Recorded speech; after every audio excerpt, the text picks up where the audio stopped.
Comite, comitato, comitiet. This is the committee program with Arun Chaudhary, Julia Doubleday, Forrest, Lovette, Fiamma, Meli, Xhevat, Castrati, and yours truly, Jacopo Castelletti. We now join the program, already in progress. I want to know what love is. I want you to show me. Oh yeah, now.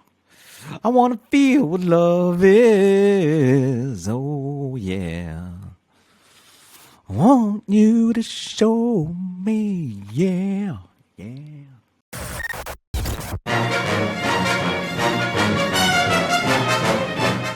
Welcome to your Global News Rodeo, a roundup of world events as curated by the show's own Forrest, Lovette. Let's go. Item 1. Who's down with EPP? EU's top party family reeling. Political Europe is reporting a series of woes in the last 2 weeks for the European People's Party, the EPP, consisting of Christian Democratic and Conservative parties from Germany, Austria, Switzerland, Luxembourg, and Belgium. The EPP was once the EU's most predominant party family. The first major setback came as Merkel's CDU fell from grace in the German federal elections. And this past week, Austrian Chancellor Sebastian Kurz announced his resignation. Kurz was considered a political wonderkind and a shining star for Austrian People's Party, the OVP and EPP. This is a shocking turn of events for the powerful group who at one time controlled the Big Five of Germany, Italy, Spain, France, and Poland. Now the westernmost EU nation with the conservative EPP leader is Slovenia, which is in the middle. Item 2. UK politician killed, Conservative MP attacked in Essex. The Guardian is reporting Conservative MP David Ames has died from injuries sustained from a knife attack last Friday.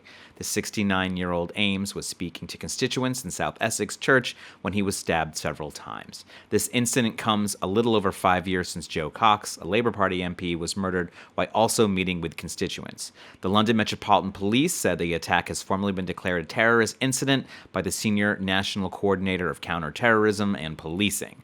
Prime Minister Johnson said of Ames, above all, he was one of the kindest, nicest, and most gentle people in politics. And he also had an outstanding record of passing laws to help the most vulnerable.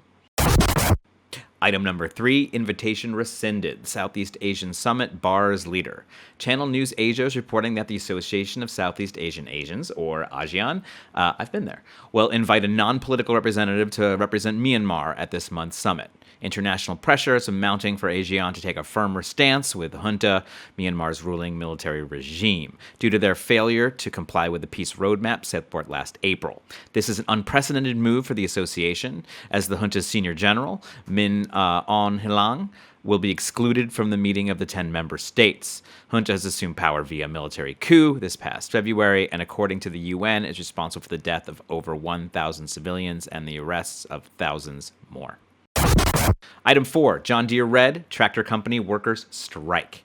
NPR is reporting more than 10,000 workers of the 14 John Deere locations are striking after the United Auto Workers Union failed to reach a new contract with the company. The strike at John Deere is the latest in a series of walkouts and labor actions, which has prompted some to coin this month as Striketober. Yeah, everybody's an expert. Around 1,400 workers at Kellogg's cereal plants walked out following a stalemate with the company and a new collective bargaining agreement, and roughly 60,000 TV and film workers with the International Alliance of Theatrical Stage Employees have voted to organize a strike to better their pay and working conditions. Additionally, healthcare workers at Kaiser Permanente, a health insurance provider, have approved a strike in California and Oregon. Exercise your power, y'all. That's what we like. Item 5. Fair complexion. Russia introduces new facial recognition tech.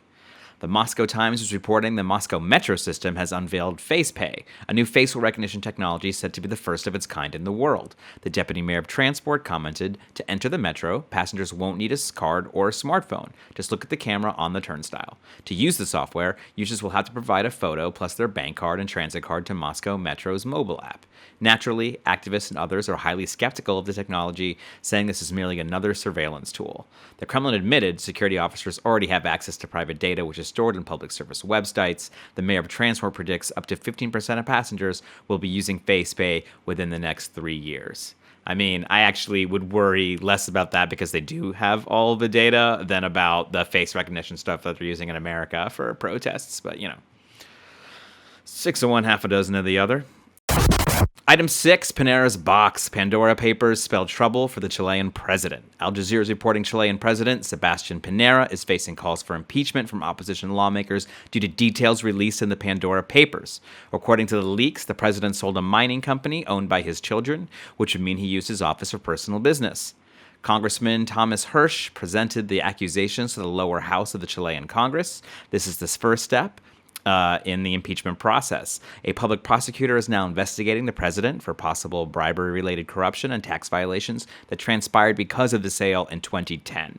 The buyer of the mine in Dominga was a personal friend, and the total profit was $152 million. It starts to add up to money. I have a funny story about him, but I'm actually not going to tell it. I'm not going to tell it now, but some other time I will tell it.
Pendant 15 ans, au cœur des Alpes, l'eau d'Évian prend sa force.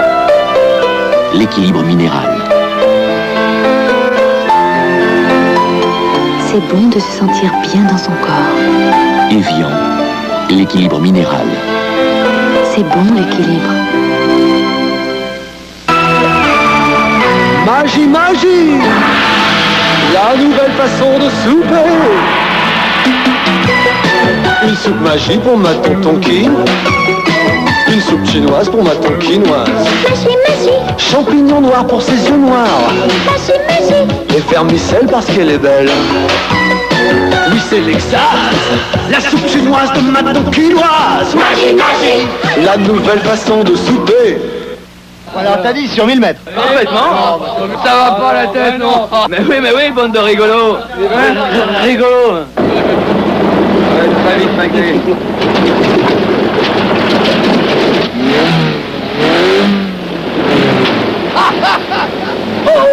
Au point.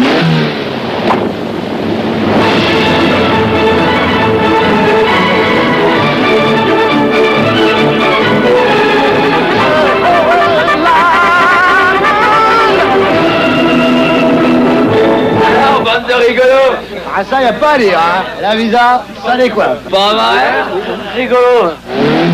Citroën Visa GT, ça décoiffe. You know what, this place is a mess, and that is what it's going to be. And someone told me that I had Wolverine hair, and I'm going to tell you what, Forrest, I refuse to learn what that even means. You don't know? I am old, and I refuse to engage with that. I'm refusing to engage with that. Fair enough.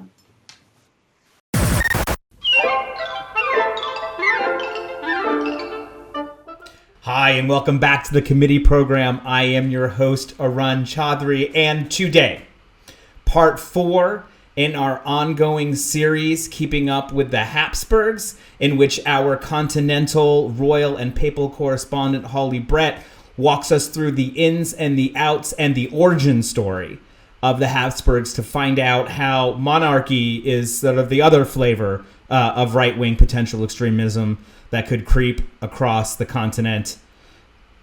The continent. We just call Europe the continent sometimes, right? It's obnoxious. They do a lot of things like that. They do a lot of stuff like that. And speaking of obnoxious, hello, Hawley, by the way. I did want to apologize. I know I've been having some trouble staying awake. There have been a lot of elections happening in Europe. I've been very busy. People in the comments were not happy about that. They thought that you deserved a lot more treatment. They thought, would I do this if you were a man, they said. Would I do this if you weren't from New England, they said. They said a lot of sort of, important demographic things that we do take seriously on this show. So I did want to extend that to you, and I probably will make some coffee as we get into it. Thank you. And I'm glad that you have had me return for another opportunity. I do think that this content is super important for viewers to understand. Yeah, so I really do hope you can stay awake today, because I would actually really love to get through the history portion and get to the present day. So. Okay, look, we are energized, we are adrenalized, we are all the euphemisms for awake that I can think of, because we are extremely awake. And we are ready for you to begin. So take us away. Great. So the last time we spoke, a picture was emerging of the Habsburg family's struggle to grow and maintain their power early on in their dynasty. And I mentioned the assassination of Albert I, and I wanted to just briefly dive into that a little bit more so our viewers can understand, because the assassination of Albert I was actually committed by one of his family members, John the Parricide. And this marks the first time in Habsburg history where there was a family drama of murder and revenge. So the story behind his assassination starts when Albert committed many slights against his nephew, John. Albert's father, Rudolf I, whom we of course covered in our first segment of Keeping Up with the Hapsburgs, he had infested both his sons with the lands of Swabia, and this meant that there was a dual rule, which was a very unusual situation for the time. It had no real legal precedent. So the nobility did not accept this, and Rudolf I was forced to make Albert I the sole ruler, and he made a promise to Rudolf II, who got shafted in this, that he would compensate Rudolf II with more land and more money later on. Rudolf II died shortly after this, so he wasn't able to make sure that he was fairly compensated, which left his son, John, feeling like he had totally missed out on his fair share of his family inheritance. So John was already very angry about this, and then he had an opportunity to gain power for himself when the throne of Bohemia opened up. King Wenceslas II and Wenceslas III died, one of them was murdered, and so this opened up the throne. And John felt that this was his opportunity to gain power and reinstall himself rightfully on the throne. But in the jockeying for the throne that happened after this, he was passed over again and again. He didn't even get the support of Albert I, who was keen on installing his own son, Rudolf III, as King of Bohemia instead. At this point, John demanded that Albert, at the very least, give him his fair share of the paternal side of the ancestral lands in Swabia. Albert I refused to do this, He had some plans to reorganize the Swabian lands, and he also wanted to prevent any further fragmentation of the Habsburg lands. And so he refused, and once again gave promises merely of more money later on. John did not accept this. He was enraged, and he decided to take matters into his own hands in order to get revenge. When Albert I was traveling over the River Reuss, John attacked him, ambushing him with several co-conspirators, and he managed to kill Albert with a strike of his sword to his skull, which split it. Albert therefore died unshriven, and so the Abbey of Königsfeld, was erected at that site so people can pray for the salvation of his soul. John did manage to flee the scene, but naturally was left only with enemies after this. Members of his own family wanted to see him pursued, wanted to see him imprisoned. Little is actually known about what happened at this point to John, but it does seem like maybe he was captured by Henry VII, Albert's successor, and imprisoned, and that he begged for forgiveness in 1312. And there is a partially preserved tombstone in the Abbey Church of San Nicolo in Pisa, which suggests that he died shortly after in that location. So even though we look at the duration of the Habsburg dynasty and we think that this signifies their internal consistency and strength, it's events like these where you see that there was actually internal strife, where they even resorted to murdering each other because of just how bad the inner politics of the family had gotten. Strife and murder. I mean, I think that's exactly right. I think when you bring up both strife and the murder, that both of those are words that you said in the last 10 seconds. And I'm glad that I was awake for them. I think you might have seen that we were a little bit frozen technically for some of that, so I may have looked like I wasn't moving exactly, but that's just a technical thing. But I do want to take a look at that. So if we could maybe stick a pin in it here and pick it up next time after the murder and the strife, maybe that would be good. Okay, yeah, I was afraid there for a second that you had fallen asleep again.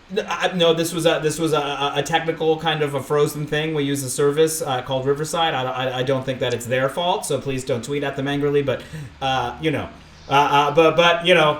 Hawley Brett, everyone, our continental royal and papal correspondent. We appreciate you every time you come on, and people don't need to write any nasty comments. Okay.